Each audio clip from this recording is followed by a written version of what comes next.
Hello friends, welcome back to DPA classes. और आज हम फिर से अपना हिस्ट्री का चैप्टर करने जा रहे हैं, ठीक है ना। तो कल हमने चालू किया था चैप्टर नंबर 3 जो इतिहास का था। क्लास 12 के लिए सीयूटी के जो बच्चे जो अभी एग्जाम देने वाले आने वाले जो एग्जाम है उसके लिए, या फिर जो अभी जाने वाले हैं 12th में उनके लिए, ठीक है ना। तो हम चालू किए थे इतिहास को, प्राचीन भारत रहने वाला है, ठीक है ना। ये 12th क्लास का जो इतिहास है वही है। और हम पार्ट 3 करने वाले थे, ठीक है ना। पार्ट 3 जो है हमारा जो है बंधुत्व, जाति तथा वर्ग। बंधुत्व, जाति तथा जो वर्ग है चैप्टर, ये हम तीसरा चैप्टर जो हमने कल चालू किया था। और कल मैंने बताया था कि छठी शताब्दी जो ईसा पूर्व था ना, कि छठी शताब्दी ईसा पूर्व जो था, छठी शताब्दी ईसा पूर्व से लेके जो ईस्वी था एडी एडी तक, इस दौरान में जो राजनीतिक जो आर्थिक जो परिवर्तन हुए थे, उस परिवर्तन का समाज पे कुछ असर पड़ा। और सामाजिक परिवर्तन भी धीरे धीरे होने लगे, ठीक है ना।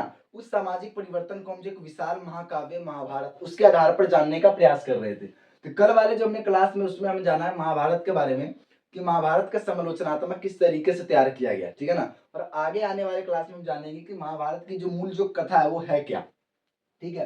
तो कल वाले जो हम क्लास था उसमें हमने जाना समालोचनात्मक, ठीक है ना, समालोचनात्मक के बारे में, समालोचनात्मक संस्करण, ठीक है ना। समालोचनात्मक संस्करण किस तरीके से महाभारत का तैयार किया गया 1919 में, ठीक है ना। 1919 में एक संस्कृत विद्वान वीएस सुक्थांकर के द्वारा महाभारत का समालोचनात्मक तैयार किया गया। और उसके लिए देश के विभिन्न भागों से अलग अलग कोने से जो अलग अलग जो पांडुलिपियां है उसको इकट्ठा किया गया, सभी में अंश में समानता मिला के देखा गया। और इस तरीके से समालोचनात्मक तैयार किया गया। पूरे 47 वर्ष लग गए समालोचनात्मक को तैयार करने में। 13,000 पृष्ठों पर इसका प्रकाशन किया गया एक तरीके से, ठीक है ना। तो आज हम जानेंगे कि इसी जो सामाजिक जो परिवर्तन हो रहा है ना, तो सामाजिक परिवर्तन में जो समाज है, परिवार, उसके बारे में जानने का प्रयास करेंगे। और ये सारा का सारा जो हमारा विशाल महाकाव्य है जो महाभारत है उसके आधार पर जानने का प्रयास करेंगे, ठीक है ना। तो जानते हैं हम परिवार के बारे में, परिवार के बारे में क्या सोचते थे इतिहासकार लोग और क्या जानना चाहते हैं और किस प्रकार की चीजें वो जानते हैं, ठीक है ना। देखो जो हमारा पहला टॉपिक ही है ये एनसीईआरटी वाले बुक में, परिवार के बारे में जानकारी, ठीक है ना। परिवार के बारे में जानकारी, परिवार के बारे में जानकारी, ठीक है ना। परिवार के बारे में जानकारी, ठीक है। देखो शासक लोग मतलब इतिहासकार लोग क्या जानते हैं परिवार के बारे में, कि सबसे पहले हमारे एक वर्ड आता है कुल, ठीक है ना। देखो जो कुल है, संस्कृत जो ग्रंथ भी लेख इसमें कुल शब्द का जो प्रयोग है वो परिवार के लिए किया जाता है, ठीक है ना। कुल शब्द का जो प्रयोग वो परिवार के लिए किया जाता है। और जबकि जो जाति है, ठीक है, तो कुल है, कुल शब्द का जो प्रयोग है वो परिवार के लिए किया जाता है। किसके लिए? परिवार के लिए किया जाता है, ठीक है। और जो जाति है, तो जाति शब्द है इसका प्रयोग बांधव के लिए किया जाता है। बांधव, बांधव का मतलब होता है भाई बहन, इन सब के लिए किया जाता है, ठीक है ना। तो इस परिवार के बारे में इतिहासकार क्या जानते हैं कि परिवार में कितने लोग रहते होंगे, परिवार में किस प्रकार से वो रहते होंगे, और जो उनका जो अलग अलग जो काम है, ठीक है ना, अलग अलग जो काम है क्रियाकलाप है, क्या उनको साथ में करते होंगे या अलग अलग करते होंगे। अलग अलग जो हमारे अनुष्ठानिक जो काम होते हैं उन सबको साथ में संपादित करते होंगे, एक साथ करते होंगे या अलग अलग करते होंगे। तो इस प्रकार की जो चीजें वो इतिहासकार जानने का प्रयास करते हैं समाज के बारे में, ठीक है ना। हालांकि ये जो दैनिक समाज जो होता है, जो हमारा सामान्य जो परिवार होता है उसके बारे में जानकारी मिलना वो तो कठिन है। लेकिन इतिहासकार जो विशिष्ट परिवार होता है, ठीक है ना, प्राचीन समाज के जो विशिष्ट विशिष्ट जो परिवार होते हैं, विशिष्ट परिवार के बारे में जानना आसान होता है। विशिष्ट परिवार में हमारे जो राजा महाराजा होते हैं, धनाढ्य वर्ग, उनके बारे में जानना आसान होता है। विशिष्ट परिवार के बारे में जानते हैं तो उसमें ये लोग क्या जानते हैं कि किस तरीके से वो लोग रहते होंगे, ठीक है ना, ये उनका शासन करते होंगे या किस प्रकार से उनका परिवार में सोच रखते थे एक दूसरे को लेके, ठीक है ना। तो ये परिवार के बारे में जानना भी इसको बताता है, ये इसीलिए भी जानना चाहते हैं ना कि क्या सोच रखते हैं, कि लोगों का अपने घर में एक दूसरे के प्रति सोच क्या है, ठीक है ना, सोच का पता चलता है, सोच का पता चलता है। इसीलिए ये परिवार के बारे में अध्ययन करना चाहते हैं, सोच का। और इनकी सोच का उनके क्रियाकलाप पे क्या फर्क पड़ता है, उनके क्रियाकलाप पे क्या फर्क पड़ता है, क्रियाकलाप पर क्या प्रभाव पड़ता है, क्या प्रभाव पड़ता है, ठीक है ना। इसीलिए परिवार के बारे में जानने का प्रयास करते हैं, ठीक है ना। तो साधारण जो परिवार है उसके बारे में जानना तो आसान नहीं है, लेकिन विशिष्ट परिवार के बारे में जानना आसान है, ग्रंथों के अभिलेखों के माध्यम से, ठीक है। तो ये परिवार है। इसके बाद जो हमारा मेन टॉपिक, हमारा अगला जो टॉपिक है उसके बारे में हम जानने कोशिश करते हैं, चलते हैं। तो हमारा मेन टॉपिक हमारा पितृवंशिकता, ये बहुत ही इंपॉर्टेंट और ये पेपर में आता है, ठीक है। 12th क्लास का जो पेपर उसमें आएगा, ये पितृवंशिकता जो प्रणाली है उसके बारे में, ठीक है। तो पहले जानते हैं पितृवंशिकता प्रणाली क्या होती है, ठीक है। ठीक है, जो वंश परंपरा होता है, कि जहाँ पे जो शासन है वंश परंपरा जो पिता से चलता है, पिता से, पिता के पुत्र से, फिर पौत्र से, फिर परपौत्र से, ठीक है ना। कि जब ये पितृवंशिकता, ये टॉपिक है हमारा पितृवंशिकता प्रणाली के आदर्श, ठीक है ना। पितृवंशिकता, पितृवंशिकता प्रणाली के आदर्श, पितृवंशिकता प्रणाली के आदर्श, यानी कि ये प्रणाली जो, इसको क्यों बेहतर माना गया है, क्यों अच्छा माना गया है, ठीक है। तो देखो इस प्रणाली में ना, पितृवंशिकता प्रणाली वह प्रणाली होता है, वह शासन प्रणाली है जिसमें जो शासन है वो पिता के पुत्र से, फिर पौत्र से, फिर परपौत्र से आगे चलती है, ठीक है ना। कहाँ से चलती है, वो चलती है हमारे पिता के पुत्र से, ठीक है, फिर पौत्र से, फिर प्रपौत्र से, ठीक है ना। इसी तरीके से मातृवंशिकता प्रणाली होती है। मातृवंशिकता प्रणाली में जो शासन है, वंश परंपरा माँ से चलती है, फिर उसकी बेटी, फिर उसके आगे ऐसे चलती है। तो ये जो प्रणाली है पितृवंशिकता प्रणाली ना, 6ठी शताब्दी ईसा पूर्व से ही इस जो व्यवस्था है पितृवंशिकता प्रणाली को सबसे बेस्ट माना जाता है, सबसे महत्वपूर्ण माना जाता है, ठीक है ना। जो महाभारत है, महाभारत नामक जो महाकाव्य, इसकी जो रचना हुई, इस रचना के बाद इस प्रणाली को सुदृढ़ बना दिया गया और मजबूत हो गया ये प्रणाली। हालांकि महाभारत जो काव्य रचना, उस काव्य रचना से पहले भी ये प्रणाली प्रचलित थी। पितृवंशिकता प्रणाली जो है बहुत ही जो प्राचीन हमारे जो राजवंश है उसमें भी ये पितृवंशिकता प्रणाली का प्रचलन किया था, उसको फॉलो किया जाता था। लेकिन महाभारत की जो घटना है उसके बाद से इस प्रणाली को सुदृढ़ बना दिया गया, बहुत ही मजबूत हो गया।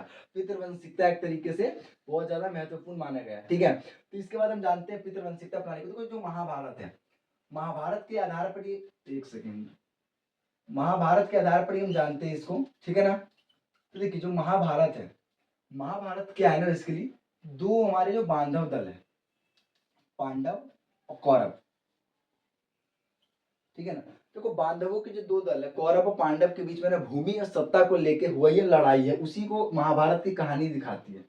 पांडव और कौरव के बीच में भूमि और सत्ता को लेकर हुए लड़ाई जो है, संघर्ष है, उसी का चित्रण क्या है, महाभारत है, ठीक है ना। ये दोनों के दोनों ही जो बांधव जन थे, ये दोनों के दोनों कुरु वंश से, वंश कौन सा था इनका, कुरु वंश, ठीक है ना। कुरु वंश से, कुरु वंश से दोनों के दोनों थे, और ये दोनों लड़ाई करते हैं जिसमें पांडव जो वो विजयी होते हैं।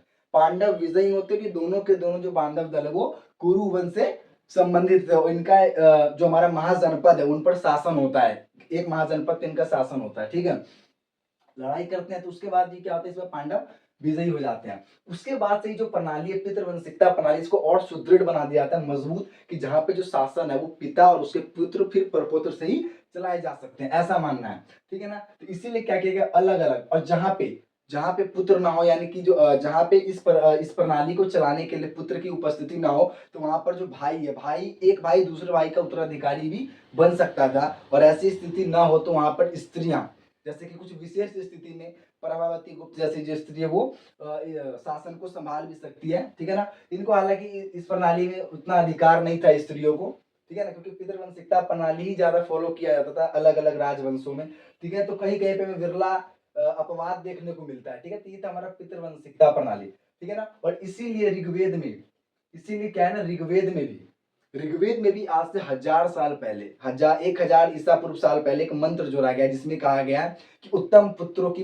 प्रजनन, उत्तम पुत्रों का प्रजनन के माध्यम से भी बताया जाता है कि पुत्र को कितना महत्वपूर्ण समझा जाता था, अलग अलग जो प्रणाली था राजवंश उसमें भी, ताकि शासन प्रणाली को आगे बढ़ाया जा सके, ठीक है ना, शासन प्रणाली को आगे बढ़ाया जा सके। और उसी में कहा गया कि मैं इसे यहाँ से आजाद करता हूँ किंतु वहां से नहीं, ठीक है। ऋग्वेद का एक मंत्र है, ये एनसीईआरटी में मेंशन किया गया, यहाँ का अर्थ है पिता और वहां का अर्थ है पति के घर से, ठीक है, ठीक है। तो इसके बाद हम जानते हैं विवाह के नियम, ठीक है। ये पितृवंशिकता प्रणाली इस तरीके से बहुत ही ज्यादा महत्वपूर्ण था, जो सभी राजवंशों के लिए जरूरी था, और ये फॉलो भी किए जाते थे जितने प्राचीन राजवंश है सब, ठीक है ना। अब हम बात करते हैं थोड़ा विवाह के नियम, ठीक है ना। हम विवाह के नियम की बात करते हैं, ये हमारा अगला टॉपिक है, विवाह के नियम, ठीक है ना, विवाह के नियम। ठीक है, विवाह के नियम। देखो तो जो विवाह का नियम क्या था, सबसे पहली बात यह है कि जो विवाह का जो नियम है, ये पितृवंशिकता प्रणाली में ना पुत्र को सबसे महत्वपूर्ण समझा जाता था, ठीक है ना। और दूसरी बात वहीं पर क्या है, स्त्रियों को संपत्ति में कोई भी अधिकार नहीं था। तो उसी के लिए क्या था कि एक ही गोत्र में, गोत्र समान, समान गोत्र में शादी करना वर्जित था, ठीक है ना, मना था। यानी कि गोत्र से बाहर शादी करना उत्तम माना जाता है, यानी कि बहिर्विवाह पद्धति। विवाह के नियम क्या था, बहिर्विवाह, बहिर्विवाह पद्धति, ठीक है ना, बहिर्विवाह पद्धति।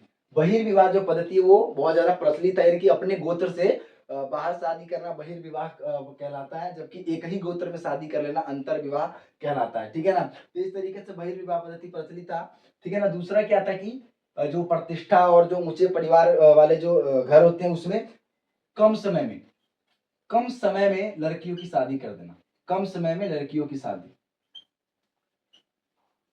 कम समय में लड़कियों की शादी कर देना ही उत्तम माना जाता था, ठीक है ना। कम समय में लड़कियों की शादी कर देना ही क्या माना जाता था, उत्तर मतलब बहुत ही अच्छा माना जाता था। और बहिर्विवाह पतिता एक गोत्र में शादी नहीं कर सके।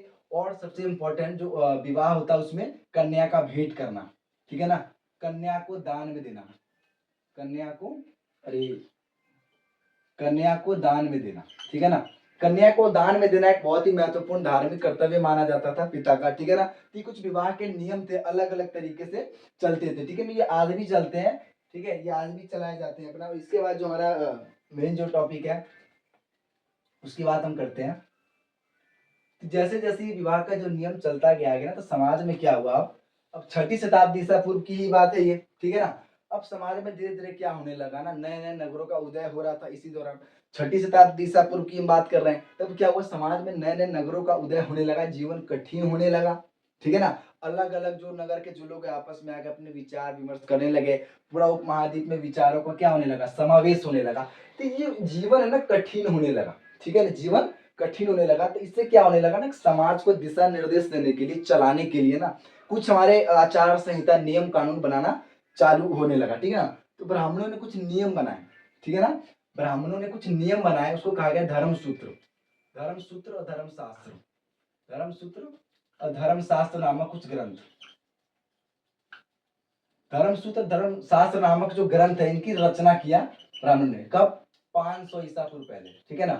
500 ईसा पूर्व पहले धर्मशास्त्र धर्मसूत्र नामक ग्रंथों की रचना की गई। और इसमें बताया गया कि किस तरीके से अलग अलग जो हमारा समाज को चलाने के अलग अलग तरीके की बात किया गया। इसी में विवाह के 8 प्रकार, ठीक है ना, इसमें विवाह के 8 प्रकार, विवाह के 8 प्रकार की बात की गई। धर्मसूत्र धर्म शास्त्रों में विवाह के 8 प्रकारों की बात की गई, जिसमें पहले जो 4 विवाह है उसको उत्तम माना गया, जबकि 4 जो नीचे वाले उसको निंदित माना गया, ठीक नहीं माना गया, ठीक है ना। और इसका जो पालन वही लोग करते हैं जिन ब्राह्मणीय जो नियम है, ब्राह्मणीय ग्रंथ के जो नियम है उसका पालन जहाँ पे नहीं होता है, वही उस विवाह को फॉलो करते हैं, ठीक है ना।